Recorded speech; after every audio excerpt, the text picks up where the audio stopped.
Ni hao, ladies and gentlemen.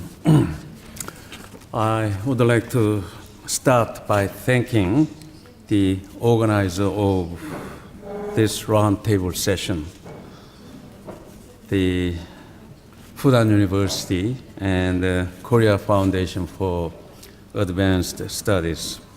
I'm really delighted to be with our colleague, Dr. Choong-Yong, as a keynote speaker, and also Professor Li Ling Fang as chairperson of this roundtable, and distinguished paper presenters and discussants. Well, this morning we heard many speakers saying about the new normal. Indeed, today the world is facing a sustained and structured slow growth. It is becoming a global trend of Shanghai, namely new normal. Recently, World Economic Forum released an important, noteworthy report. The key message of the report is how countries can make use of diverse spectrum of policy incentives and an institutional mechanism in order to widen social inclusion in the process of economic growth without dampening incentives to work, save, and invest. Under the ongoing new normal, China is experiencing economic slowdown quite a bit in recent years, and South Korea has also suffered a prolonged and serious economic recession several years in a row after the global financial crisis erupted in 2008. The IMF forecast China to grow 6.5% this year and expected further down to 6.2% next year.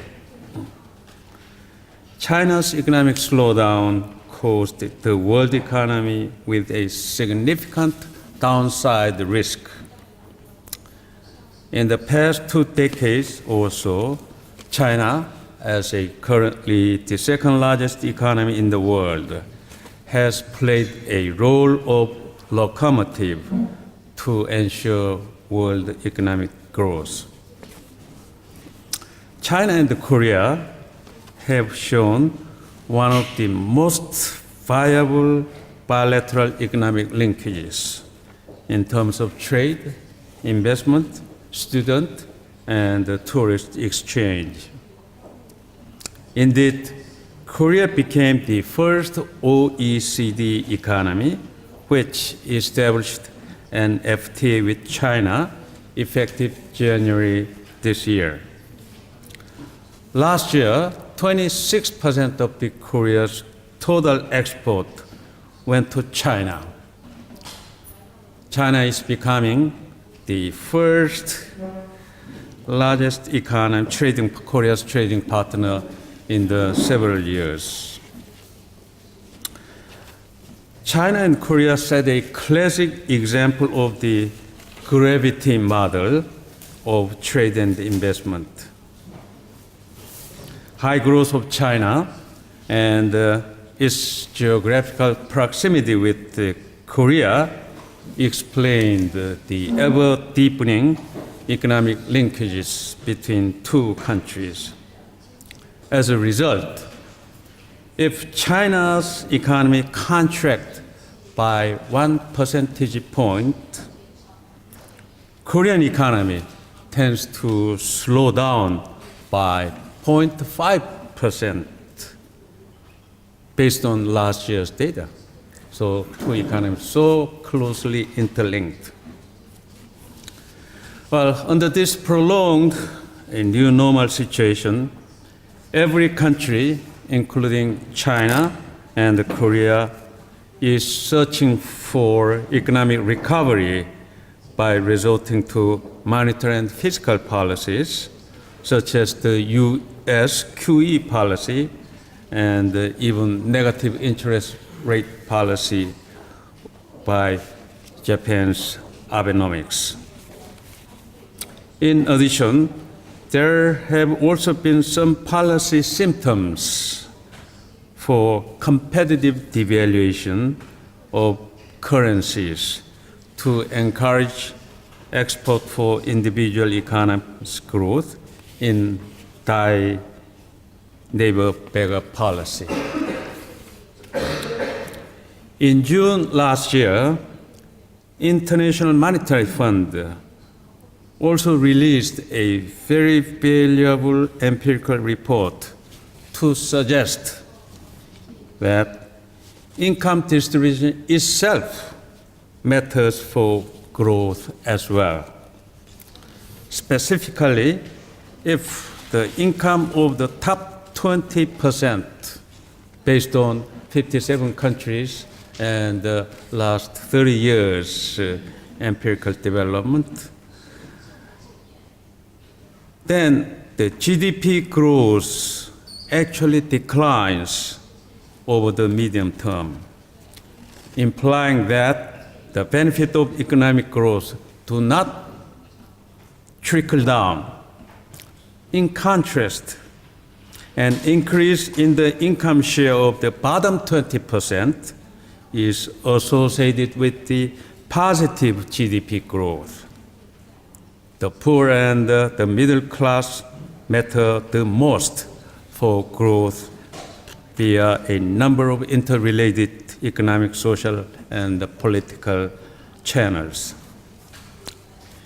In order to resolve the Shin-Chang-Tai problems and the rising income inequality together, many countries have been recently addressing inclusive growth. Professor Angus Deaton at Princeton University, who received a Nobel laureate in economics, he suggested that income inequality to a certain extent is necessary so that underperformers could be motivated to work harder and efficiently for better rewards as good performers enjoy. But then Professor Deaton pointed out that current ongoing excessive inequality crossing an intolerable critical point would have a negative impact on overall growth and social stability. Well, what kind of the policy implications can he draw from his analysis and IMF analysis for Korea and China? Well, as an answer to this question would be an inclusive growth model to ensure both restore trickle-down effect and sustainable growth. During the high growth period, a well-accepted business rules in Korea and perhaps in China too was winner take all within a zero-sum game setting. Since the global financial crisis, Korean economy has really slowed down by recording less than 3% per annum and recording the highest youth unemployment with 12.5% last month. Korea's new normal symptoms have caused an increasingly worsening income distribution. In comparison with other Asia-Pacific economies, the income share of Korea's top 10% between 1990 to 2013 increased by 16 percentage points, accounting for 45% of the Korea's total income, which is the highest among 22 countries in the Asia-Pacific region.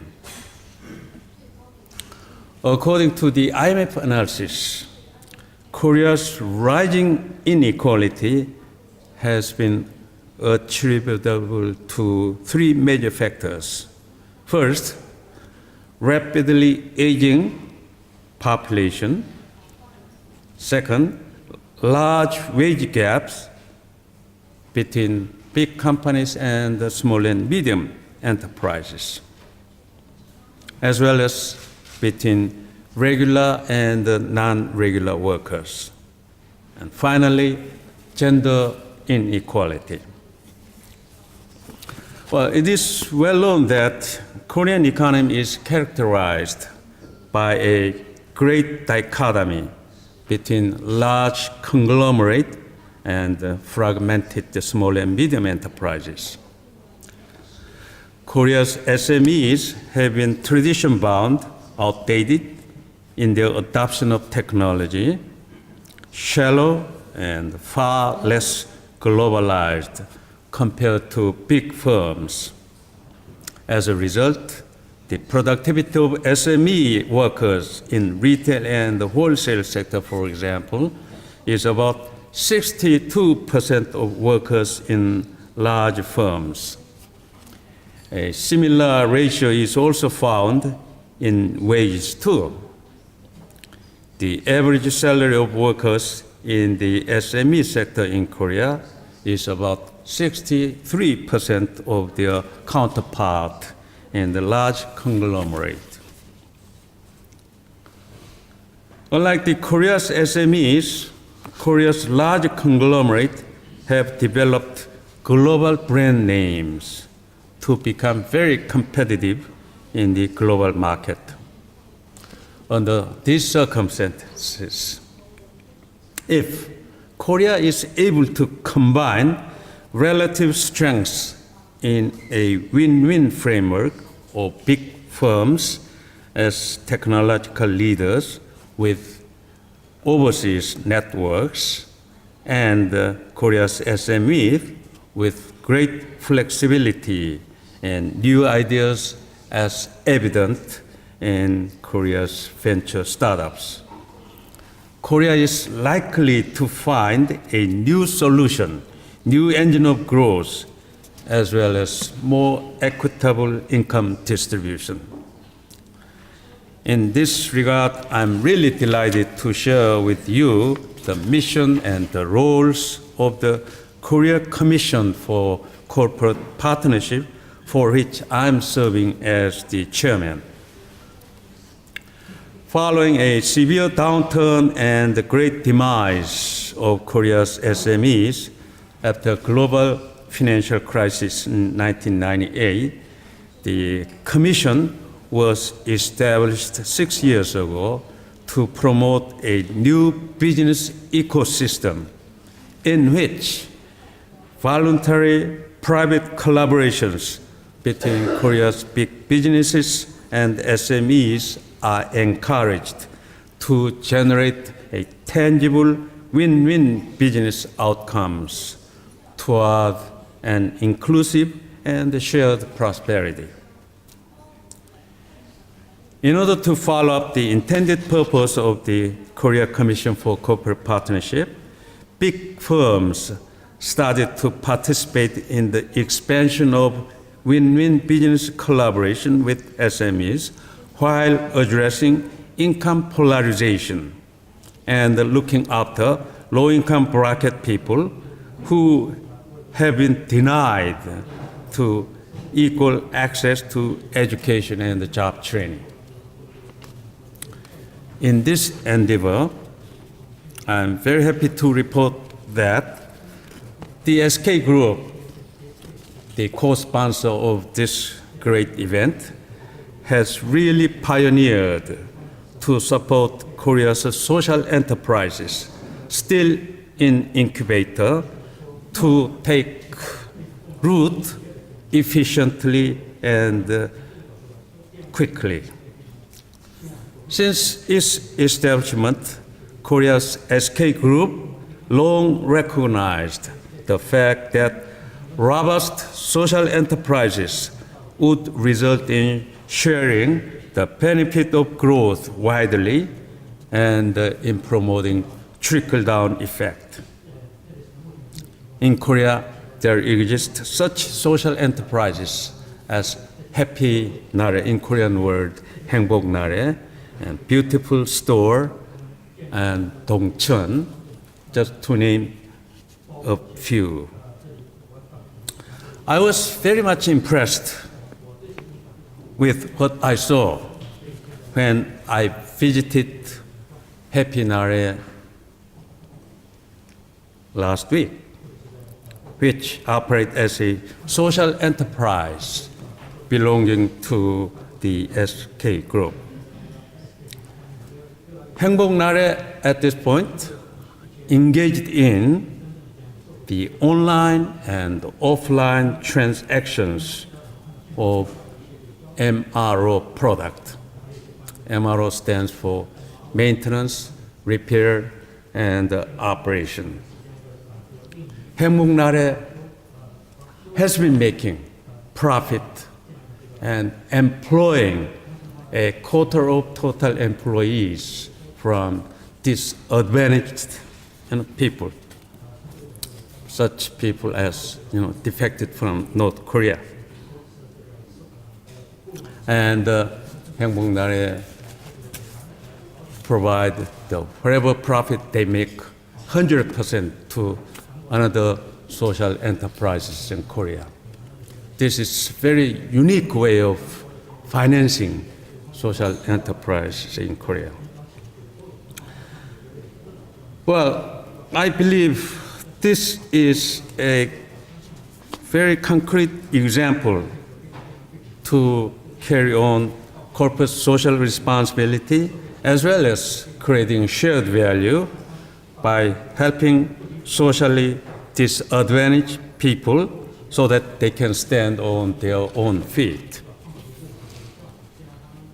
Social enterprises normally apply commercial strategies to maximize social impact alongside profit for external shareholders.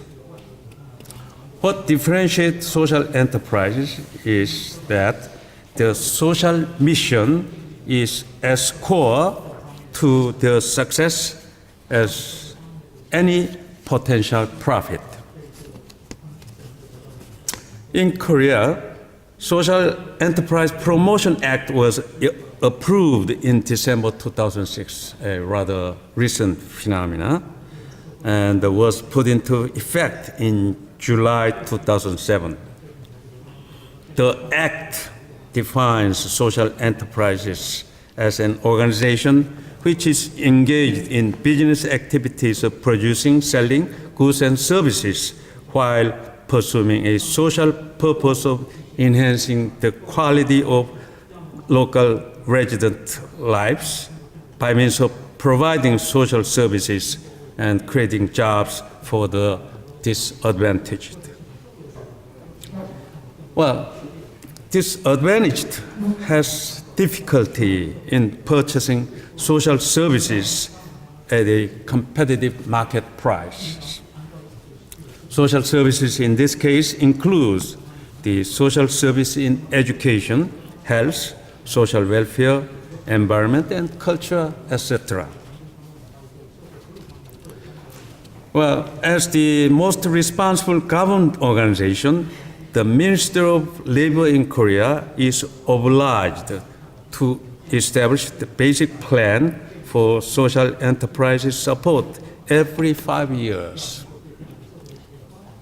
Then the social enterprises are eligible for tax reduction and or financial support from the Korean government as well as local government. This is another way of financing social enterprises.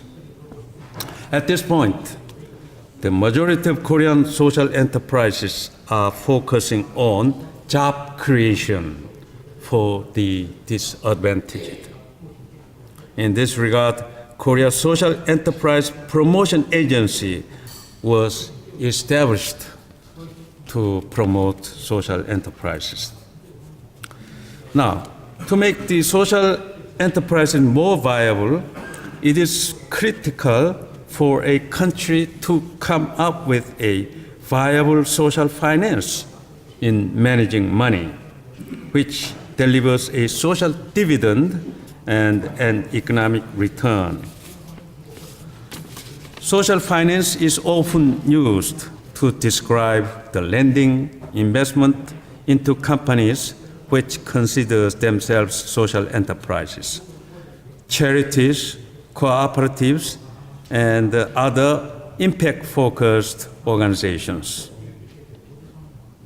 The term can include community investing, microfinance, social impact bonds, investing into sustainable businesses, and social enterprise lending. Well, of course, outcome-based philanthropic grant-making, program-related investment, sometimes referred to as a venture philanthropy, also fall under the umbrella of social finance. Therefore, the mode of social finance really varies from one country to another.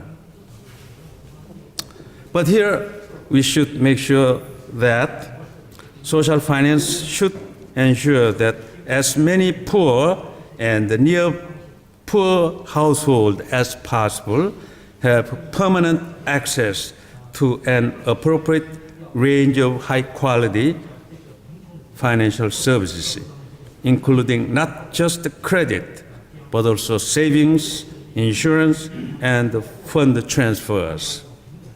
For example, microfinance will help poor people out of poverty. For others, microfinance is a way to promote economic development, employment, and growth through the support of micro-entrepreneurs and small businesses. It is a great challenge for social finance program to make effectively social returns as commercial financial institutions make a commercial profit.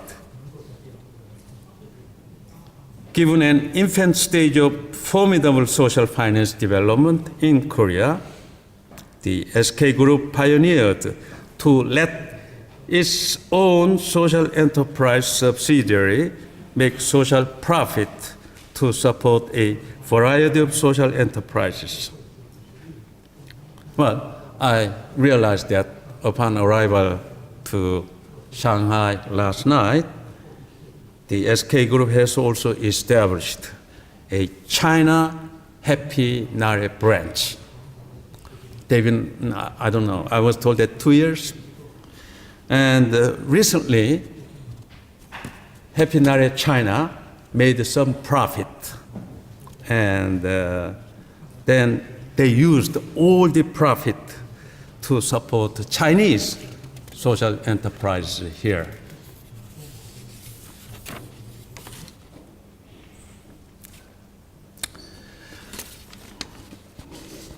Well, to design social finance schemes effectively, I believe is a really challenging task. The SK Group went on further to evaluate relative performances of various social enterprises in order to allocate more effectively grant making. By doing so, the notion of competitiveness and efficiency could be injected into a social enterprises. I was very privileged to attend a grant awarding ceremony for efficiently performing social enterprises according to the evaluation criteria the SK Group had set, in fact, about 2 months ago. Well, it is well established that modern capitalism is rooted on the magic of Adam Smith's invisible hand, played by individuals' profit-making, motivated by self-interest, which will lead to nations' wealth. But let me take this opportunity to recall that Adam Smith also published the Theory of Moral Sentiment, which was published in 1759, before the publication of The Wealth of Nations. In his A Theory of Moral Sentiment, Adam Smith pointed out that human beings also possesses compassion, others regarding, or empathy in opposite to self-interest and self-regarding. Invisible hands of classic capitalism would be developed and sustained on the basis of social order framed by man's inborn empathy mindset. This makes modern capitalism to evolve into warm capitalism. Indeed, Chinese had already developed several thousand years ago the concept of market economy with warm capitalism idea, as eloquently conceived in the concept of Qing Fu during Shang Dynasty, as eloquently described, authored by Sima in his book Suji. I sincerely hope this roundtable would bring up new insight on social finance, on models among firms, NGOs, government, toward capacity building of social enterprise. Let me congratulate on this forum's noble objectives to bring in a crucial social innovation for better and shared prosperity through social enterprises. I wish you a great success. 谢谢。